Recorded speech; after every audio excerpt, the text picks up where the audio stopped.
नमस्कार, stock ideas YouTube च्यानलमा यहाँलाई हार्दिक स्वागत छ।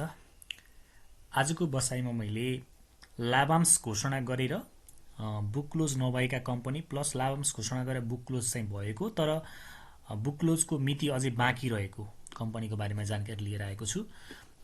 ती कम्पनीहरू अहिले पनि हामीले किन्यौँ भने लाभांश खान मिल्छ र ती कम्पनीहरूलाई हामीले प्राविधिक रूपमा हेर्नेछौँ, फन्डामेन्टल्ली पनि हेर्नेछौँ कस्ता देखिन्छन्। अब तिनीहरूको लाभांशको लागि हामीले किन्नु उपयुक्त हुन्छ हुँदैन, यदि उपयुक्त हुन्छ भने चाहिँ कुन रेन्जमा आएर हामीले किन्यौँ भने चाहिँ बेटर हुन्छ भन्ने सन्दर्भमा हामीले आफ्नो तर्फबाट राय व्यक्त गर्नेछौँ। तर यो चाहिँ तपाईँहरूलाई सेयर किन्नुहोस् वा बेच्नुहोस् भन्ने हिसाबले अथवा त्यो रिकमेन्डेसनको लागि चाहिँ होइन, एउटा एजुकेसनल पर्पोजले मात्रै बनाएको भिडियो हो। सेयर बजार आफैमा जोखिमको क्षेत्र भएको हुनाले तपाईँले सुन्ने तर डिसिजन आफै लिने काम गर्नुहोला। डिटिपिएल पहिलो कम्पनीको रूपमा यसको बुक क्लोज मिति पनि तय भएको कारणले सुरुमा मैले यो जोडेँ होइन। चैत्रको 15 गते बुक क्लोज डेट हामीले न्युजबाटै पनि हेरौँ यसलाई होइन, क्रस भेरिफाई गरौँ। डिटिपिएलको चाहिँ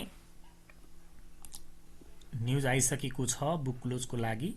एजिएम को लागि चाहिँ यसले चैत्रको 25 गते साधारण सभा बोलाएको छ र यसको 15 गते चाहिँ बुक क्लोज गर्ने भएको कारणले 14 गतेसम्म तपाईँले यो कम्पनीको सेयर किन्नुभयो भने यसको जुन लाभांश छ 10% बोनस सेयर त्यो तपाईँले खान पाउनुहुन्छ अथवा भनौँ लिन पाउनुहुन्छ।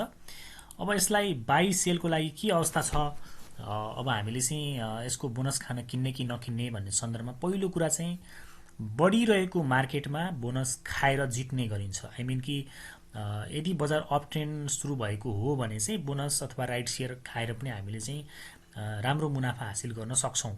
त्यो सन्दर्भमा चाहिँ अब अहिले मैले जति पनि कम्पनीहरू भन्छु सामान्य ट्रेडिङ सेटअप बनेको बेलामा चाहिँ बोनस खाने हिसाबले पनि किन्न सक्छौँ। यो एज अ होलमा जिस्ट भयो है। तर अब स्टक वाइज हेरौँ, यसको इपिएस 15 को छ, 15 कै वितरणयोग्य मुनाफा छ, 212 को नेटवर्थ छ। यसको एनपिएल अलिकति बढी देखियो 10.41 होइन।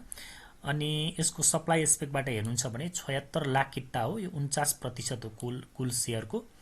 41% चाहिँ यसमा प्रमोटर सेयर छ भनेपछि 49% भनेको 76 लाख किता चाहिँ यसको वास्तविक सप्लाई छ बजारमा।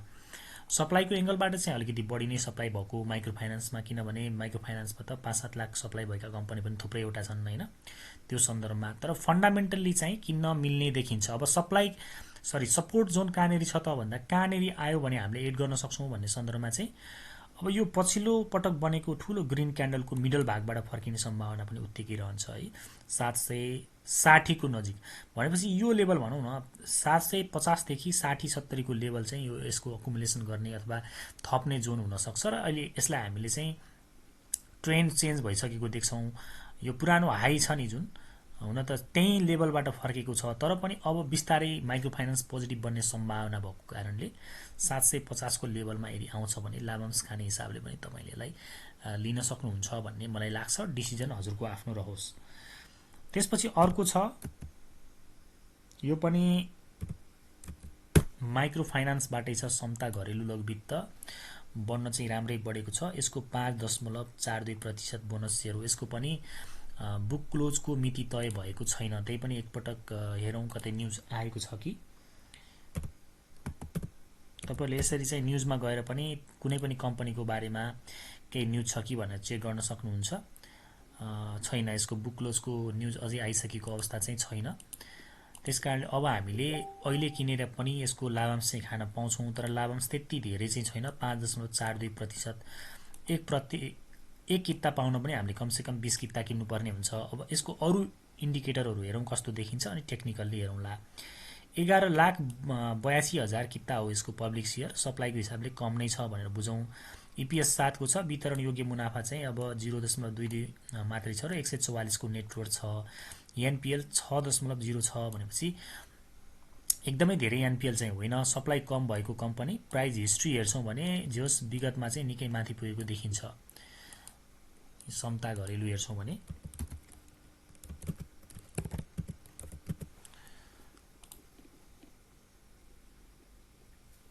मेरो लगानीमा फुल चार्ट पनि हेरौँ एकचोटि बरु।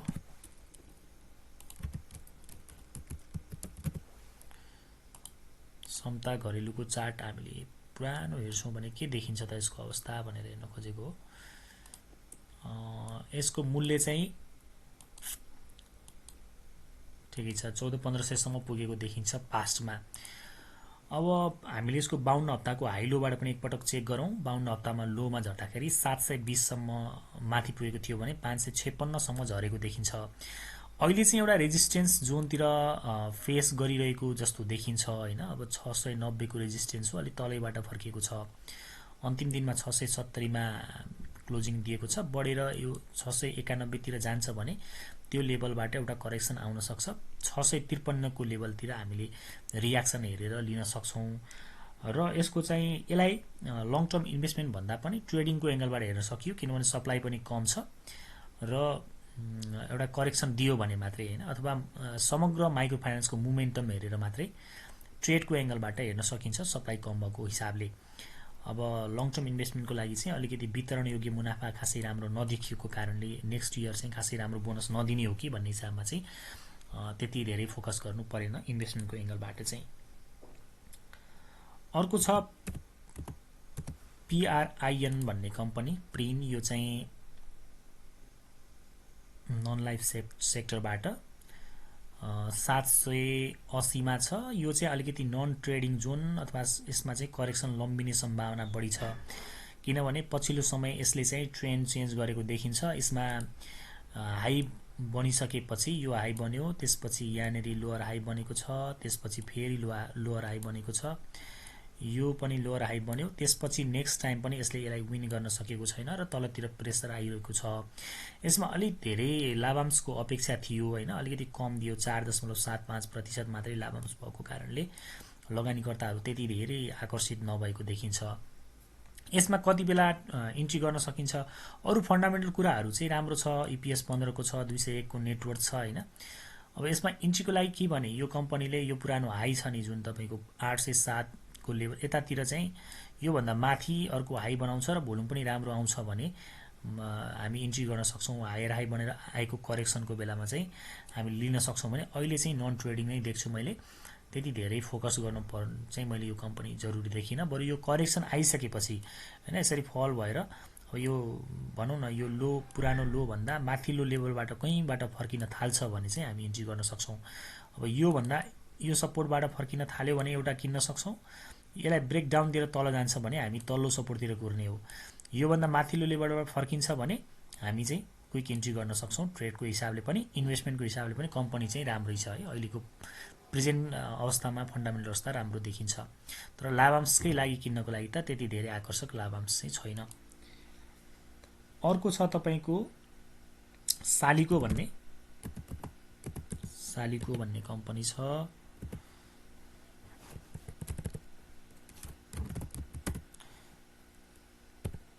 यो किन देखाएन? सगरमाथा लुम्बिनी इन्स्योरेन्स, यो पनि नन लाइफबाट हो। यसको लाभांश पनि 5% क्याश बोनस हो। यसको फेरि बोनस शेयर पनि होइन, क्याश हो। एकजना साथीले कहिले पनि सालिको नामै लिनुहुन्न भनेर पनि भन्नुभएको थियो हैन। कम्पनी फन्डामेन्टल्ली यो पनि राम्रो देखिन्छ। EPS 15 को छ, 232 को त नेटवर्थ छ हैन।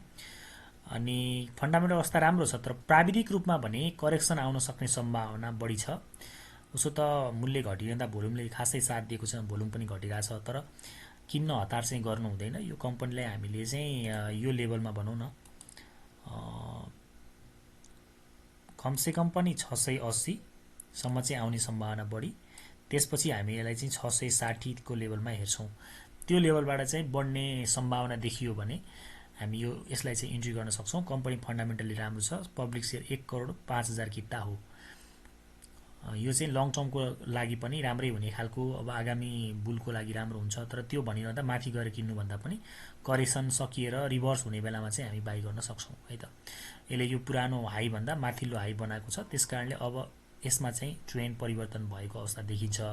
त्यसैले कमसे कम पनि पुरानो लो जति चाहिँ झर्दैन। यतै बीचबाट चाहिँ कुनै पनि सपोर्टबाट फर्किन सक्छ। फर्किन सुरु गर्यो भने हामी इन्ट्री गर्न सक्छौं है त। त्यसैगरी अर्को छ SWMF सूर्योदय वामी। यो पनि माइक्रो फाइनान्सबाट छ। यसले पनि करेक्सन चाहिँ दिइरहेको अवस्था छ। सूर्योदय वामीले चाहिँ 14% बोनस शेयर घोषणा गरेको छ, 14.08, र क्याश बोनस चाहिँ यसको छैन अहिले। ट्याक्स आफै पे गर्नुपर्ने जस्तो देखियो यसमा चाहिँ है। अनि यसको इपिएस हेर्नुहुन्छ भने 5 को छ, वितरण योग्य मुनाफा 1.01 छ, 159 को नेटवर्थ छ, एनपिएल 7.34। फन्डामेन्टल्ली त्यति नराम्रो होइन, आरओई 3 को छ। 44,63,000 किता हो है। ट्रेन्ड हेर्दाखेरि अहिलेसम्म चाहिँ राम्रो देखिन्छ हैन। यो हाई बन्यो, हाई बनेपछि त्यसपछि यो हाई भन्दा माथि अर्को हाई बनेको छ, त्यो भन्दा माथि अर्को बनेको छ, त्यसपछि फेरि अर्को हाई बनेको छ। अब एउटा लोअर लो हायर लो बनाउन आउन सक्छ, त्यो भनेको 680 को लेभलतिर हुन सक्छ है। 680 को लेभलसम्म करेक्सन दिएपछि यो कम्पनी फर्किन सक्ने सम्भावना बढी छ। त्यो लेभलबाट फर्किन थाल्यो भने हामीले बोनस खाने हिसाबले पनि बाइ गर्न सक्छौं। बुक क्लोजको मिति अहिलेसम्म तय भएको अवस्था चाहिँ छैन।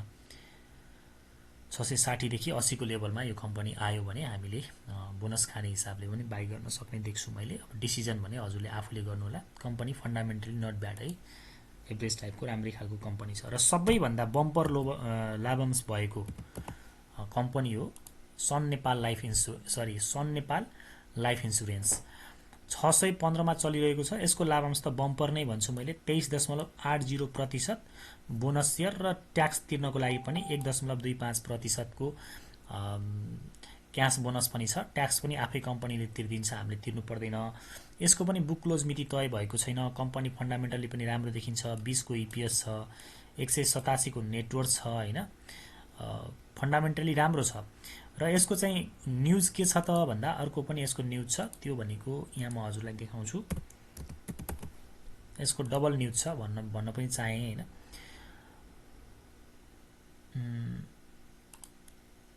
बोनस शेयर पछि चाहिँ यसले हकप्रद शेयर पनि ल्याउने हो। त्यो कति छ भन्दा 27% को हकप्रद शेयर पनि ल्याउनेवाला छ यसले। त्यो खालको चाहिँ न्यूज छ। यसले बोनस यस कम्पनीको सञ्चालक समितिको बैठकले बोनस शेयर वितरणपछि कायम हुने चुक्ता पुँजीमा 27% 1:0.27 भनौँ न 2:7 अनुपातमा चाहिँ राइट शेयर पनि ल्याउने भएको छ। यद्यपि मैले बोनस शेयरको पछाडि लागेर अथवा हकप्रदको पछाडि लागेर किन्नुहोस् भन्ने हिसाबले भन्न खोजेको होइन। यो एउटा सूचना मात्रै दिन खोजेको। किन्ने बेच्ने डिसिजन हजुरको हो। अहिले चाहिँ एउटा करेक्सन यो लेभलसम्म 600 को लेभलसम्म करेक्सन आउने सम्भावना चाहिँ देखिन्छ यसमा हैन। तर त्यो लेभलसम्म करेक्सन आउँछ भने यो कम्पनी पार्सियली भए पनि एड गर्दा राम्रै हुन्छ। तर टोटली तपाईले किन्ने मध्ये टोटल किन्ने चाहिँ होइन, पार्सियली एड गर्न सकिन्छ भन्ने मलाई लाग्छ यो लेभलमा। कम्पनी अब फन्डामेन्टली पनि राम्रो देखिएको र लाभांश पनि राम्रो भएको कारणले त्यति धेरै छ भने चाहिँ होल्ड गर्दाखेरि जित्ने खालको लाग्छ मलाई चाहिँ।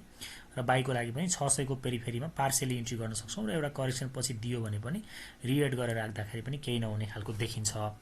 यो मेरो एंगलबाट भने अब डिसिजन चाहिँ हजुरको आफ्नो रहोस्। हस् त, आजको लागि जानकारी यति नै रह्यो। लाभांश खान सकिने खालका र बुक क्लोज नभएका र बुक क्लोज भएको अवस्थामा पनि अझै पनि खान मिल्ने कम्पनीको जानकारी राखेँ।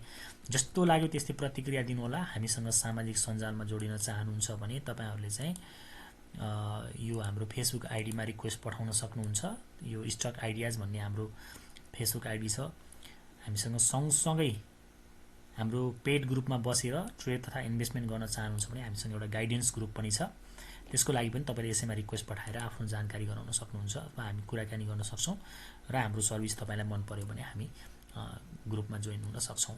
हस् त, यति भन्छु र बिदा हुन्छु। नमस्कार, शुभरात्रि, शुभ समय।